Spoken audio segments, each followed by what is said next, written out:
Hello, everybody. I'm Dave Yates, sitting in for Bill Puckham on the press box. Joining me today, Kevin Oklobzija, from hockey to horses. This guy knows it all, and we'll hear from him shortly. He actually knows a horse that plays hockey, too, which is amazing. Which is really incredible. He's trying to get four Tough to get the skates on. I was going to say, it's really expensive, too, because they grow out of them like every year, so it's really tough. And Patrick Duffy, how are you doing, sir? I'm great. It's great to see you guys, because the guys I normally do the show with, ugh. Yeah, you know? Pretty much. You get used to them. You need a little variety in life. What's up with the Celtics? What do you mean? Playoffs, baby. Paul Pierce, the truth, 1963 vintage Celtics jersey. Everyone knows that. Come on, get on the trolley. Paul Pierce played in '63? It's a thing. Okay, it's a thing. It's a thing. It's a thing. He was right alongside Bill Russell. Bob Cousy. Yeah. The usuals.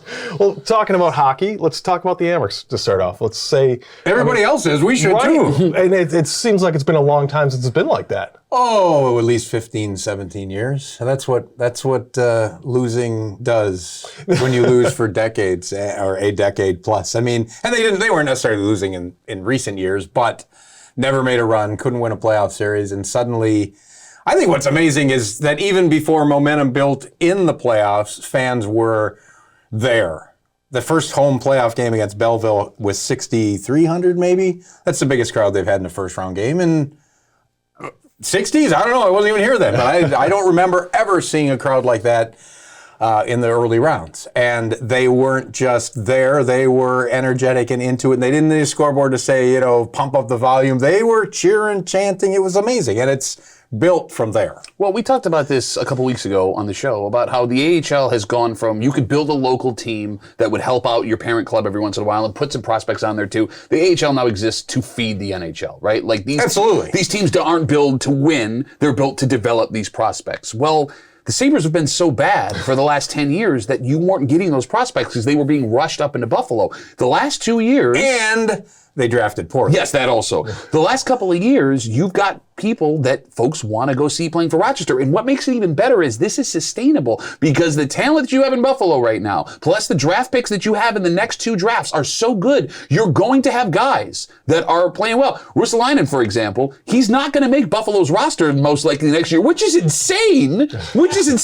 But if you saw, he didn't do much up there either. No, I understand. I think he's figured out a lot more in the last 2 months, 3 months here of what it takes to succeed in this league. So, I guess the point that I'm making is they are so well stocked with young talent in Buffalo and Rochester right now that you're going to have the ability for fans to come back and see people they've seen the year before, cheered for the year before, where, Kevin, in the last 10 years, every year it was like everybody was brand new on the roster. Correct. And most people knew, well, that guy can't play in the NHL. That guy's not going to make it. Yes. So, they've lost the sustained crowds were lost because we no longer had the Jody Gage, the Jim Hofford, the Jim Jackson, the players who lived here and played here for 5, 6, 7 years. Now, if you're here 3 years, that's an eternity. Sure. And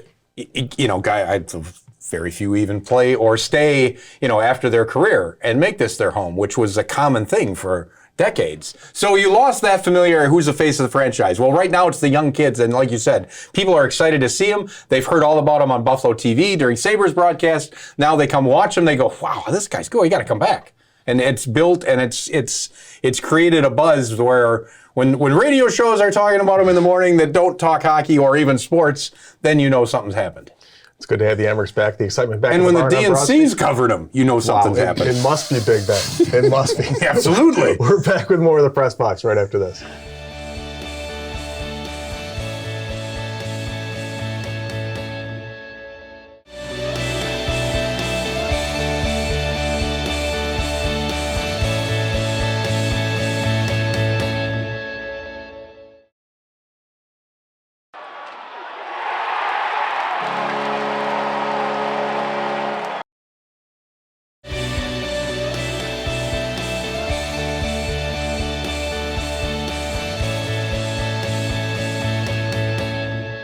The Buffalo Bills segment is brought to you by Ralph Honda. For 3 generations and celebrating 50 years as New York's first and oldest Honda dealer.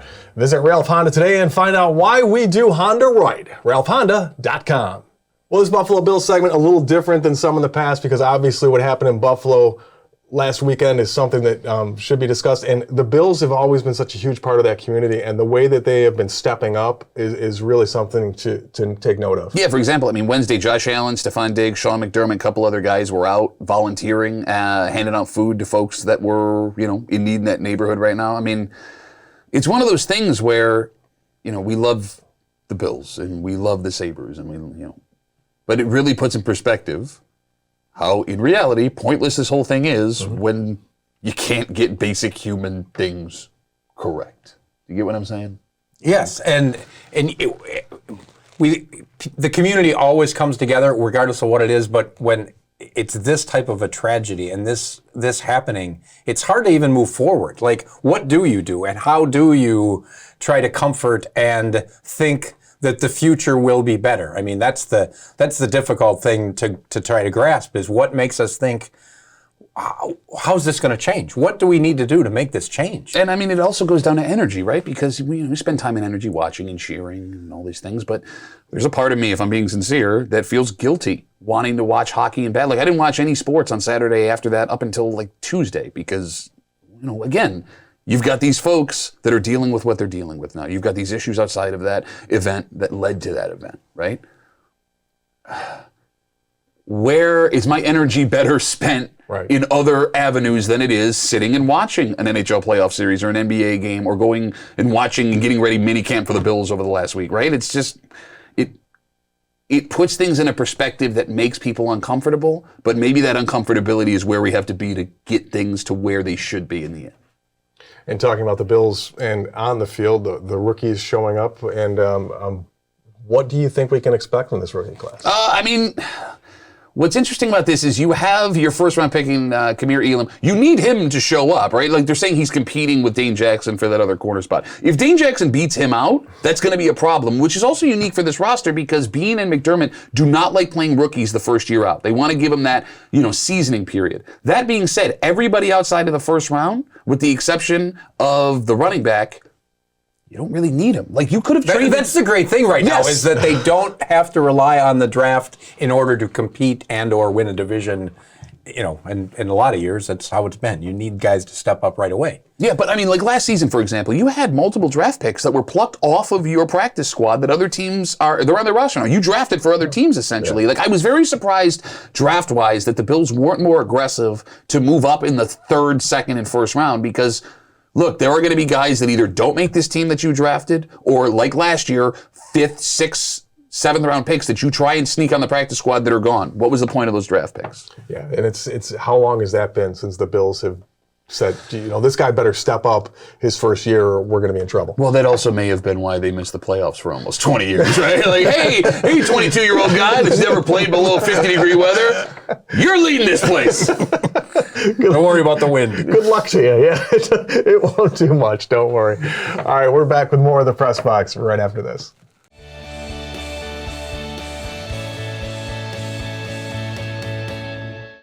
Here's the Press Box trivia question brought to you by Market View Liquor, where exceptional customer service meets an extensive selection. Jefferson Road at 390.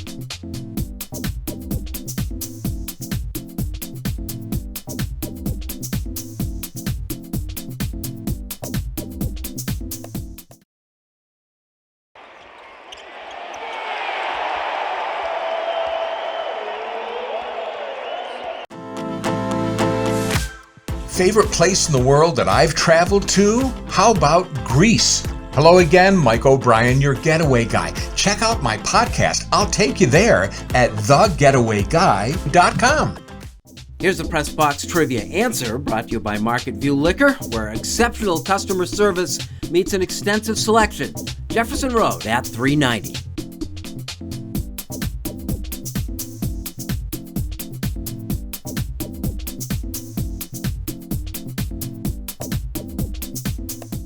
Are you facing criminal charges from a DWI and feel that you never imagined it could happen to you? Contact attorneys with years of experience as prosecutors and defenders. Contact Kanguli Brothers Law today for a free consultation. You can put your trust in us. Kevin, like it or not, the Little League World Series. It's awesome. However. Yeah, I'm negative. I just do think, maybe not, but the kids are all signing autographs during that big league game, which is kind of cool, but yet, do we need 12-year-olds signing autographs? I mean, is it not just a bit of a spectacle? Like, I love the little video things of their favorite thing and the teammates behind them, and it's good fun, but I just think it's been blown into this massive production. It rivals the Super Bowl almost. Old guy take, and you always love these things. I still don't think it's a great thing to expose kids at that age to this kind of spotlight. Well, they're creating their own videos. I mean, this is part of the camera being on era. The greatest thing was really those major leaguers, and they've got to do it every year. They've got to go to the Little League World Series. They've got to let these kids know, that they are, stars themselves. As you said, is it too much exposure? Yes, but remember, those players were once kids. So it's kind of like you've got to be able to recruit and let people know that baseball is still here. We still see you. You see us, and that's where we are right now to make sure that the kids are still playing baseball.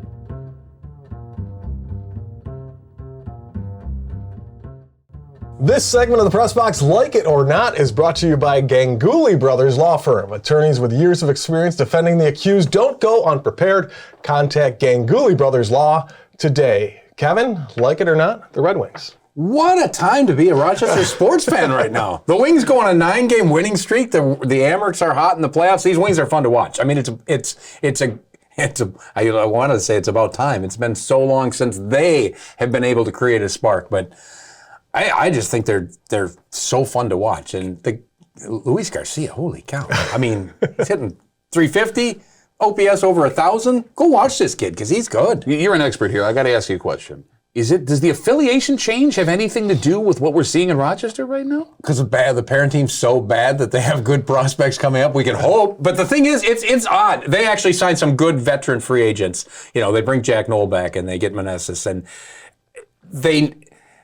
they've also hit on some prospects who are here. How long they're here, that's maybe the question mark, because the parent team isn't good and they're going to be sellers at the deadline. So we'll see how far this run goes, but it's still nice to be able to go to the ballpark and see a talented team win. Because fans like to see winning. I mean, it's not probably the biggest thing that matters in July on a nice 80-degree night where people go buy a hot dog, sip on a beer, and talk with friends in a great atmosphere. But nonetheless, winning is still important to drive ticket sales over the long haul. Kind of a similarity there between the Sabres and the Nationals. And I mean, you got no talent at the big league, but then we're paying dividends for it. We're reaping the rewards of it. So yeah, absolutely. So Duffy? Yeah, I mean, no, I have not been able to get down there yet because my daughter plays travel hockey, which means every moment of my life is consumed by travel hockey. I'll tell you what I'm excited about. Baseball, that's great, right? Beer bat.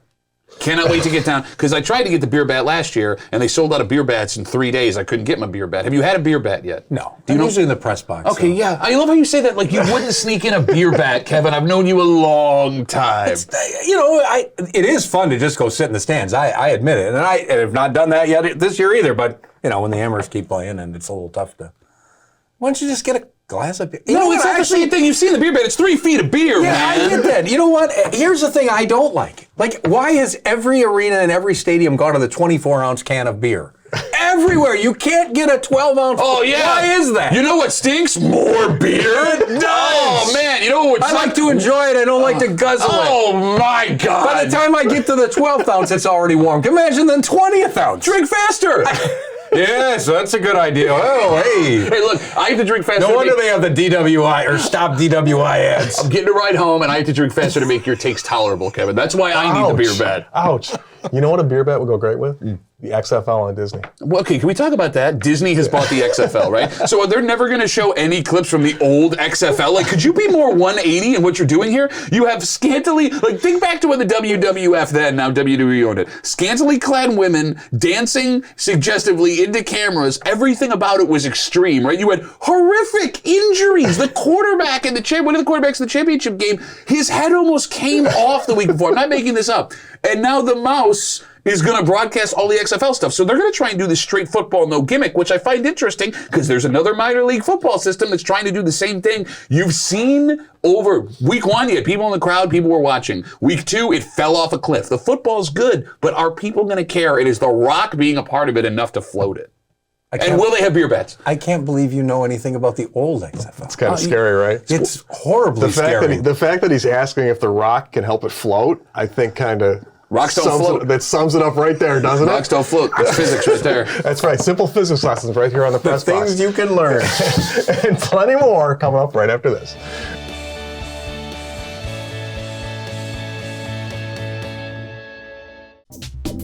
The Press Box Stat of the Week is being brought to you by McArdle's Restaurant in Fairport. McArdle's is open 7 days a week with dining available indoors and out, takeout and delivery. Come home to McArdle's.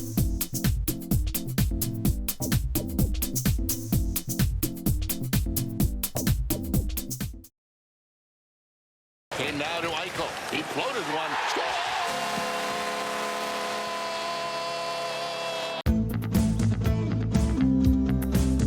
Unfinished Business is brought to you by Greg the Roofer. Greg will meet or beat any competitor's price and can finance you with 0 down. Call today or visit gregtheroofer.com. Better roof, better price. Better call Greg today.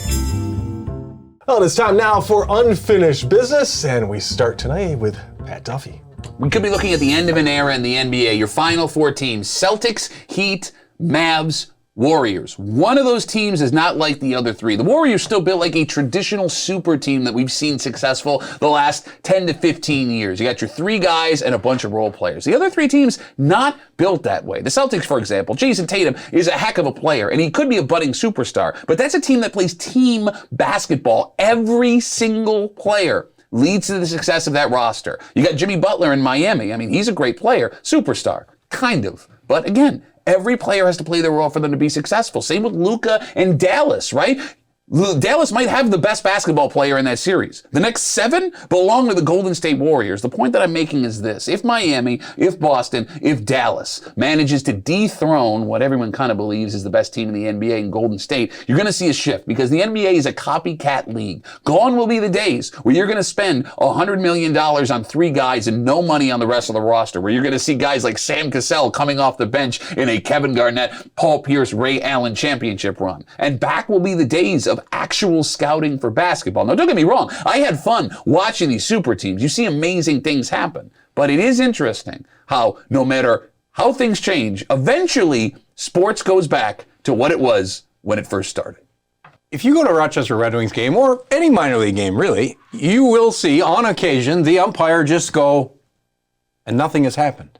The automatic ball. Because the pitcher has delayed the game or the catcher has. Or he'll just put up his right hand, even though it hasn't been a pitch thrown, and it's an automatic strike. And please bring this to Major League Baseball, because the game moves. Is there any reason we have to see a guy step out of the box, adjust that, adjust this, go back and do this one, undo this one, do it again, then get back in the batter's box, only to step back out, readjust something else, and get ready to play? It is the stupidest, silliest, this is how I prepare for every pitch. It's got to go. Let's move the game along. You go to a hockey game right now, in a playoff game, doesn't matter, regular season, zip, zip, damn, there could even be 3 fights. Like, okay, there can't because the game just changed, but the game's over in 2.5 hours. There's a flow to it that is, it's awesome.